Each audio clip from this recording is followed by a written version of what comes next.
And then we got a paycheck from Google.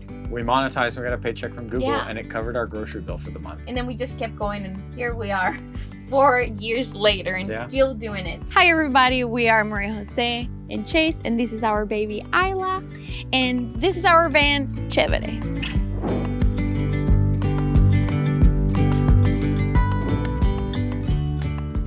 Welcome to the inside of the van. This probably is my favorite part in the van because I love cooking, so I knew that we needed to dedicate a space for the kitchen. We have a whole size for just our sink. We have a water filtration system, so we always have fresh water that we can drink. We have 46 gallons of fresh water that is stored in the back of the van. We can show you that a little bit later. We have a 12-volt fridge, which is a perfect size for us and has a tiny little freezer. That's the only thing that I don't love about it, but we were able to stock that fridge for up to 2 weeks. We have tons of upper cabinets where we can store dishes, or we have a whole section for our bathroom. Something that I really wanted to keep in the van was a place where, you know, I have tons of countertop space. On this side of the kitchen, we wanted to kind of keep it with the kitchen area, but we also have some storage in the back where we can keep all our clothes or extra stuff. When we were building the drawers for the van, we also planned on having a deep drawer at the very end because that's where we keep our Vitamix, our pots and pans, those deep things that you don't think about. We went electrical with our cooktop. We had propane in the bus and we thought it was like a lot to keep up with the propane. So we tried to keep everything electric. In the other side, I probably say this all the time that this is maybe one of my favorite parts of the whole entire build. Something that I also needed in the bus and I never planned for it. And I needed to have it here. I'm probably gonna replicate in our next build. It's a pull-out pantry. Talk about storage right there. Like, I love cooking. I mentioned that before. So I really wanted a place where I can just fill up with cans and just snacks and not think that I need to stop at the grocery store. I will highly recommend if you're thinking of building a tiny space, because it can keep with a lot of your stuff. Even if it's not for food, you can use it for shoes or, I don't know, clothes or whatever. The decor in the van, also my favorite part of it, because I was trying to go with something a little bit more boho, relax. I love the painting we did in the upper cabinets. And I tried to just keep it very natural, kind of like the color styles that make me happy, a little more like Southwest desert kind of vibe.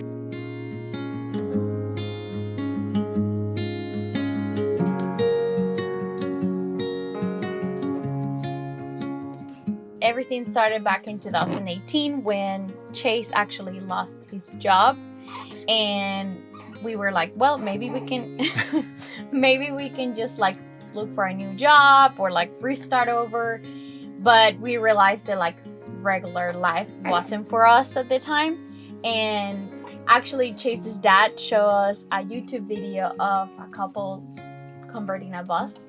At the time there was just like a few people. Just a handful of people who were publicly doing it. Yes, and we were like, wow, they're crazy. I will never be able to do that. And then one day I went to work and I was like, I'm over it. Let's build a bus. So yeah, looking back on it, I mean, thinking of losing a job is really kind of a scary concept and a scary thought. But in retrospect and hindsight, it was really the best moment of either of our lives, because it kind of propelled us into thinking about a new way for us to live. We've been traveling full-time for 4.5 years now. 2.5 of those years were in this, 2 years were in a 40-foot school bus. And our entire kind of goal and concept of hitting the road and building rigs has been to build them as inexpensively, as beautifully, and as efficiently as possible in a way that makes us happy. And while we've moved out of this van to build our next rig to accommodate our newborn, we always keep that in mind. It's like the next rig will be built, purpose-built for us.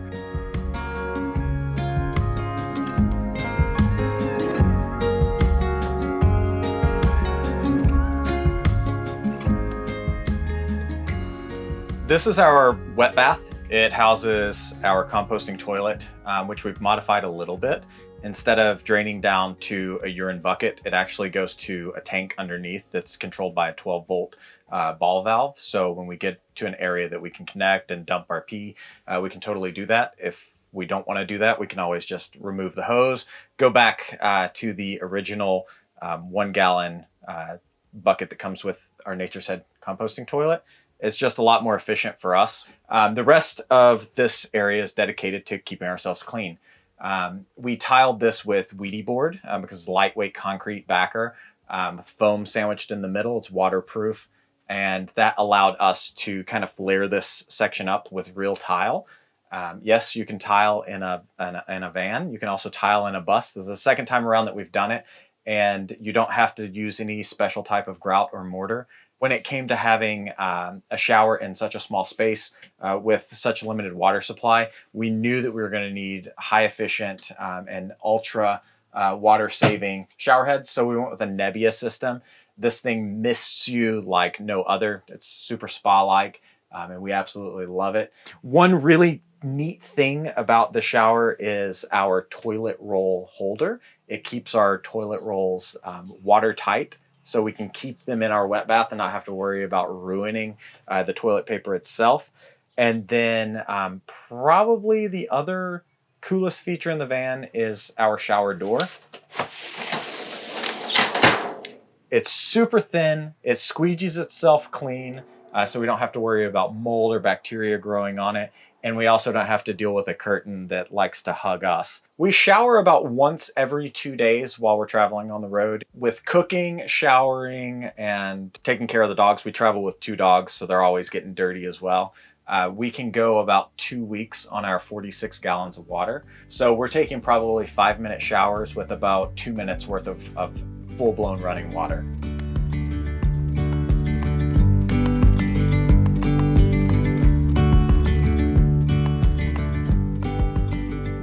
We're now in kind of our workspace and lounge space. We have an L-shaped sofa that's super purpose-built. We have a ton of storage under here. Behind our back cushion, we have a lot of power outlets, so we can plug in like our laptop chargers and camera chargers. And then below this is where we would store things that we wouldn't necessarily need all the time. We have a Lagoon table mount. It's by no means my favorite setup for a table. It's kind of always been floppy from the day that we bought it.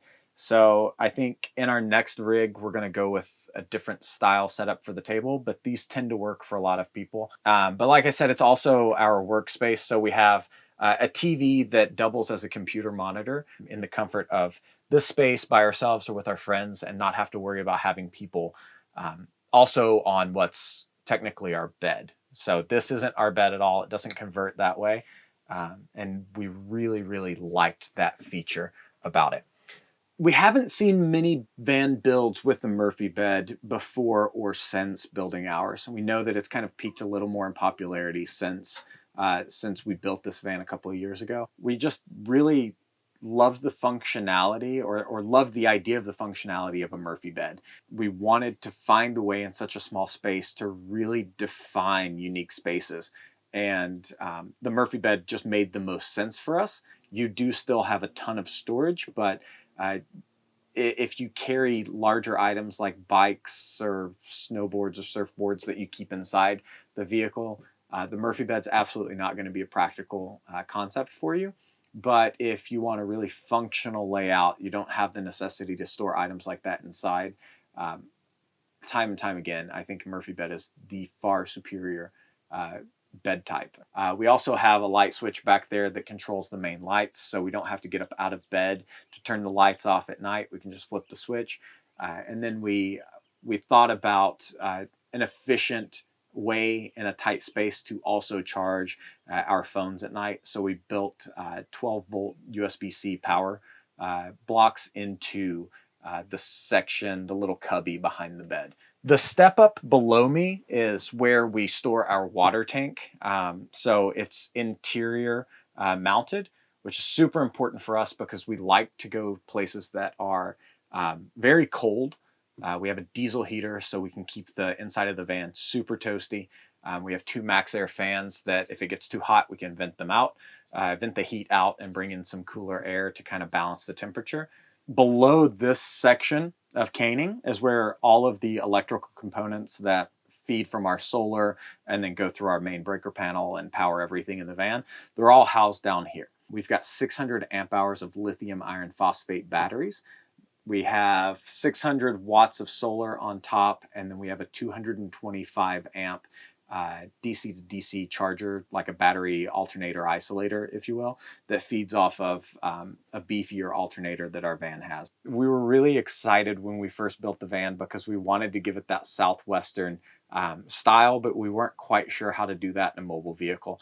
So we played around with a couple of different ideas to make kind of an Adobe stucco texture on the wall. And what we ended up with was, it was really just a trial to see if we could do it, was Homex spray texture in a can. And people do ask all the time, and I'm super excited to tell them it's literally just texture in a can.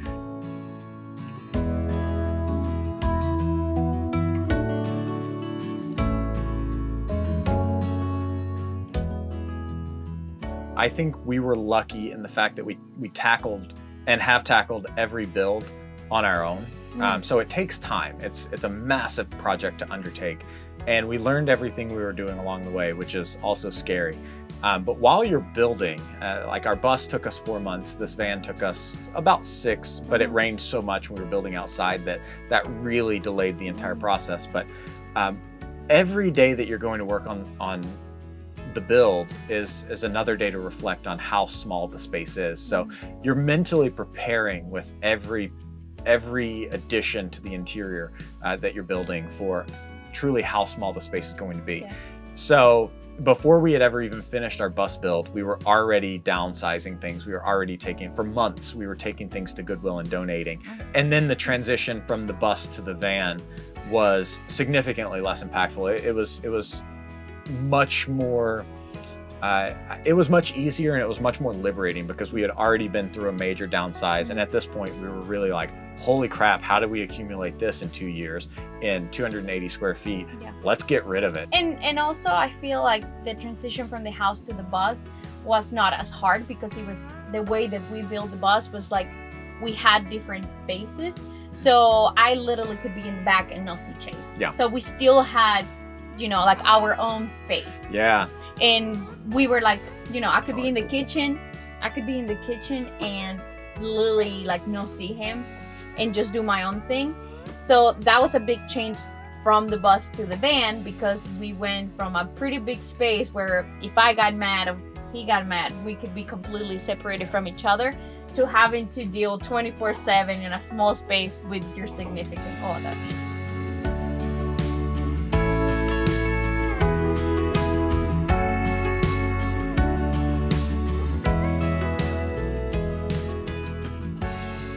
The only other thing that we have, it's kind of an inside-outside space, is this little section that we built to kind of cover up the backside of everything and make it a little more functional. Our freshwater fill is on the inside because we've heard horror stories of people accidentally putting fuel or diesel into their tank or people tampering with their freshwater system when it's just mounted and exposed on the outside. So that's here. We do have an outside shower, an outdoor shower. This is really great when you're at the beach, you want to wash your feet off before you track it inside. And then we wanted a small little focal point out here, and Mariajosé was the mastermind behind this. She wanted something with a little bit of design that was a little functional as well.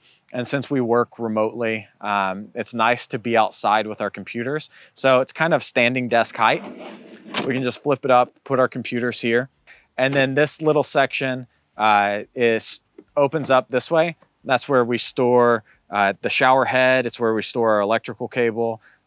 We can also fit a couple of camp chairs in there. So it's just wide enough that collapsible camp chairs fit down in there. So it's been a neat little cubby for us for things that we didn't want just kind of strewn about or tossed in one of our storage bins underneath the van.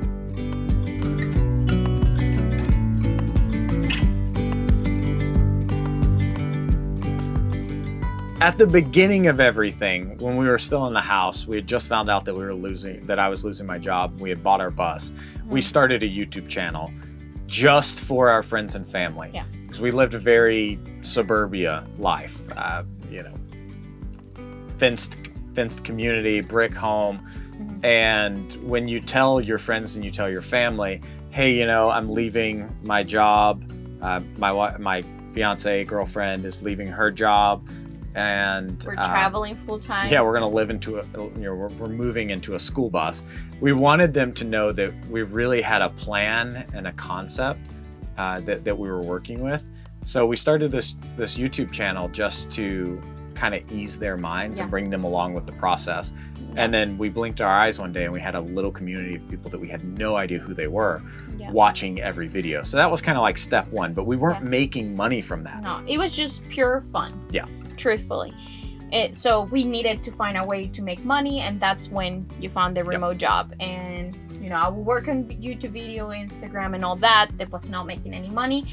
And then I'm sitting back with a headset working for an eyeglasses company, talking to people who are mad about their frames.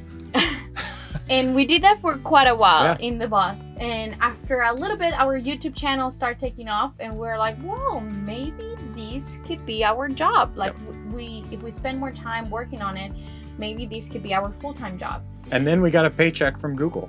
We monetized and we got a paycheck from Google, and it covered our grocery bill for the month. And we were like, wow, that's awesome. Yeah, and we started putting more work into it and realizing that it's not just posting a picture or a video. It was more like, if we take it seriously, it's a full-time job. It was a full-time job. So Chase quit his job, and again, and we started working full-time for Instagram, YouTube, social media, where you can find us at Tio Ventura. And here we are. Yep.